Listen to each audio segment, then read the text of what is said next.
ಹುಟ್ಟಿ ಇನ್ನೊಂದು ಸಲ ಹುಟ್ಟಬೇಕಲ್ಲ, ಆ ಎರಡನೇ ಹುಟ್ಟಿನಲ್ಲಿ ಪಾಲಕರು, ಶಿಕ್ಷಕರು ಮತ್ತು ಸಮಾಜ ದೊಡ್ಡ ಕೊಡುಗೆ ಇದೆ. ಇವತ್ತಿನ ಕಾಲದಲ್ಲಿ ಪಾಲಕರು ಮತ್ತು ಸಮಾಜ ಬಹಳ ಬ್ಯುಸಿ ಆಗಿಬಿಟ್ಟಿದೆ. ಅದಕ್ಕೆ ಶಿಕ್ಷಕರ ಪಾತ್ರ ಸ್ವಲ್ಪ ದೊಡ್ಡದಾಗಿದೆ.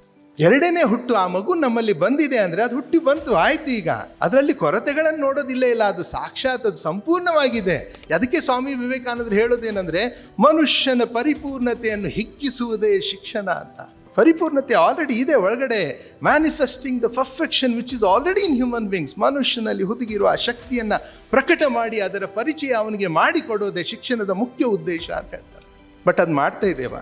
ಇವತ್ತಿನ ಶಿಕ್ಷಣ ಏನಾಗಿದೆ? ಪುಸ್ತಕ, ಪಾಠ, ಪರೀಕ್ಷೆ, ಫಲಿತಾಂಶ ಮತ್ತು ಪ್ರಮಾಣ ಪತ್ರ. ಪೊಟೆನ್ಷಿಯಲ್ ಅಂತ ಇನ್ನೊಂದಿದೆ ಅಲ್ಲ, ಅವನಲ್ಲಿರೋ ಶಕ್ತಿ ಯಾವುದು ಅಂತ ಅವನು ಹುಡುಕಿ ಅದರ ಪರಿಚಯ ಅವನಿಗೆ ಮಾಡಿಕೊಟ್ಟು ಅದಕ್ಕೊಂದು ಒಳ್ಳೆ ಡೈರೆಕ್ಷನ್ ತೋರಿಸೋದೇ ಶಿಕ್ಷಕನ ಮುಖ್ಯ ಉದ್ದೇಶ. ಆಮೇಲೆ ಇವೆಲ್ಲ ಸಬ್ಜೆಕ್ಟ್ಸು, ಫಿಸಿಕ್ಸು, ಮ್ಯಾಥಮೆಟಿಕ್ಸು, ಸೈನ್ಸು, ಅವೆಲ್ಲ ಸುಳ್ಳು. ಒಳಗಡೆ ಒಂದು ಶಕ್ತಿ ಇದೆ ಆಲ್ರೆಡಿ, ಮನುಷ್ಯನ ಪರಿಪೂರ್ಣತೆ ಒಳಗಡೆ ಒಂದು ಪರಿಪೂರ್ಣತೆ, ಅದನ್ನು ಹಿಗ್ಗಿಸುವುದೇ ಶಿಕ್ಷಣ ಅಂತ ಹೇಳಿದರು. We are not doing it today.